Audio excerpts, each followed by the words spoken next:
By this time, you probably know Genghis Khan a little better, but you might still be wondering about his fierce battles and brilliant tactics that made him into the great warrior and mastermind we know him to be.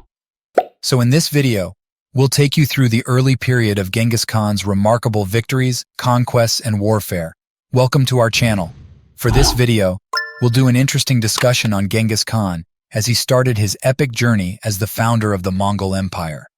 A Mongol confederation declared him their leader, granting him the title of Genghis Khan, meaning universal leader.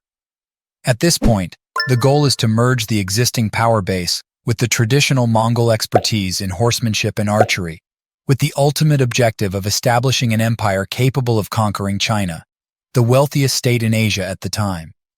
Before we actually get started on this video, we'd like to know what stories you have heard about Genghis Khan yourself.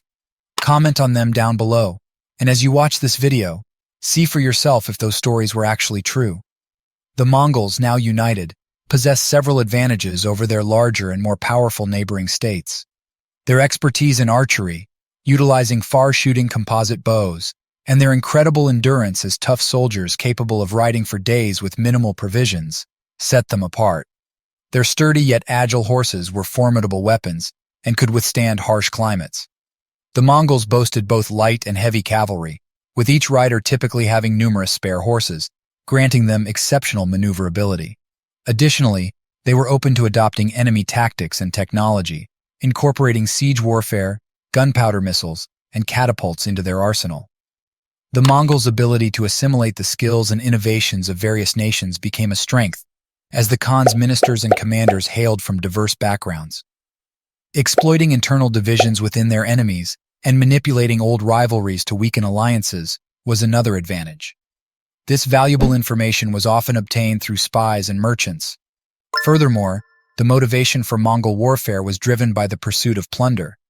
Victorious commanders anticipated receiving substantial territories to govern autonomously, while the great Khan himself received tribute from those rulers allowed to retain power as Mongol vassals. In essence, once the Mongol hordes were mobilized, they became an exceedingly formidable force that was challenging to halt. With such a powerful army, Genghis Khan began his fierce conquests. His initial campaign beyond Mongolia targeted the Xixia kingdom in northwestern China.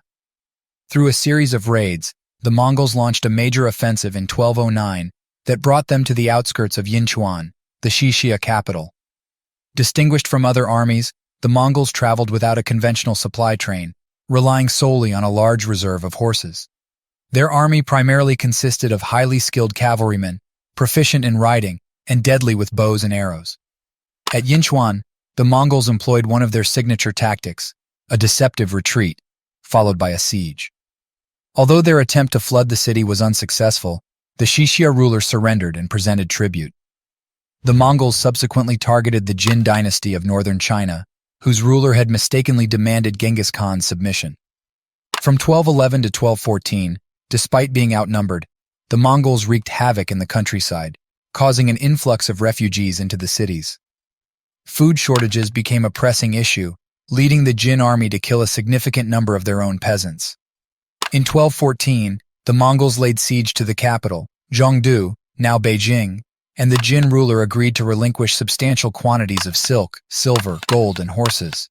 However, when the Jin ruler relocated his court to KAIFENG, a breach of their agreement in Genghis Khan's eyes, the Mongols, aided by Jin deserters, razed Zhongdu to the ground. In 1219, Genghis Khan embarked on a war against the Khwarezm Empire, encompassing present-day Turkmenistan, Uzbekistan, Afghanistan, and Iran. Initially, a trade treaty had been agreed upon, but the Sultan of the empire betrayed the Mongols. The first Mongol caravan was robbed, and its merchants were killed. In retaliation, the Sultan executed some of Genghis Khan's envoys. Despite once again facing numerical inferiority, the Mongol horde swiftly conquered one Khwarezm city after another, including Bukhara, Samarkand, and URGENCH. Skilled artisans like carpenters and jewelers were usually spared, while aristocrats and resistant soldiers were put to death. Unskilled workers often became human shields during subsequent assaults.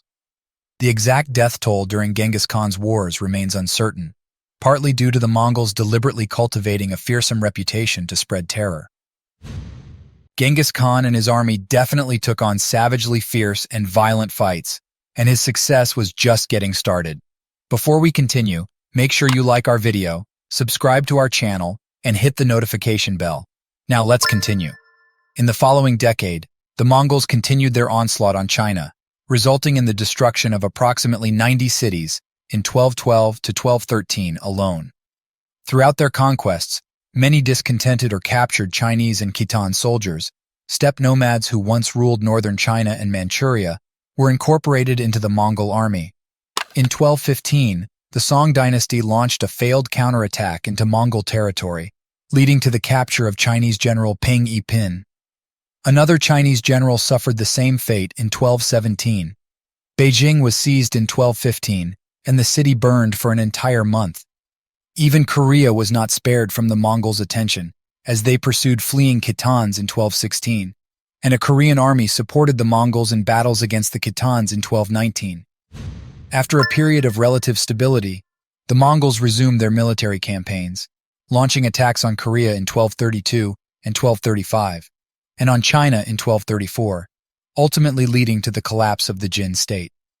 It became evident that the Mongols would not be satisfied until they conquered the entirety of East Asia. The Song dynasty of China now found itself fully exposed from the north and weaker than ever. Internal political divisions and a conservative foreign policy rendered the Song dynasty vulnerable, making its eventual collapse at the hands of the Mongols inevitable. As we know, Genghis Khan's conquest definitely did not stop there. His ambitions extended beyond the impending fall of China, prompting him to redirect his army southwest to invade the territories that now encompass Turkestan, Uzbekistan, and Iran between 1218 and 1220. The target of their invasion was the Khwarezm Empire. Initially, Genghis Khan had sent a diplomatic mission requesting the Shah of Khwarezm to submit to his authority, but the Shah chose to have the ambassadors executed. In response, Genghis assembled an army of around 100,000 men that swiftly traversed Persia, compelling the Shah to flee to an island in the Caspian Sea. Numerous cities, including Bukhara and Samarkand, fell under Mongol control. Genghis Khan displayed unparalleled ruthlessness and mercilessness, indiscriminately destroying cities, taking countless lives, and even sabotaging the region's advanced irrigation system. It was through such actions that he earned epithets like the Evil One or the Accursed One. In 1221, the Mongols swept into northern Afghanistan, and in 1222, a combined army of Rus principalities and Kipchaks suffered defeat at Khalkha. The Mongol army returned to Mongolia, completing their encirclement of the Caspian Sea. The Mongols had firmly established their formidable reputation as a military force akin to a devastating plague. However, amidst Genghis Khan's conquests, there was another aspect to consider. He recognized the importance of maintaining control over the territories they had acquired, ensuring a stable governance system was in place to continue reaping wealth from those lands. Consequently, local rulers were often allowed to retain power, religious tolerance was practiced, facilitating the coexistence of various faiths within the empire, and international trade was actively encouraged, providing protection to traveling merchants. One could only imagine, how did Genghis Khan manage to build such a powerful empire? His tactics and strategies are definitely noteworthy. His initial objective was to unify the Mongol tribes into a single nation. To achieve this, he implemented strategies that included integrating men from different tribes into unified units, promoting leaders based on their skills and fighting prowess rather than tribal rank, and providing equal food provisions to all ranks. Khan aimed to weaken the influence of tribal leaders and secure loyalty from their troops. He organized his army into progressively larger units, allowing smaller units to elect their leaders while appointing commanders loyal to him in larger units. This approach showcased Khan's military strengths as he efficiently mobilized large numbers of soldiers, demonstrating organization and maneuverability. This organizational system extended beyond the military, encompassing the entire conquered population.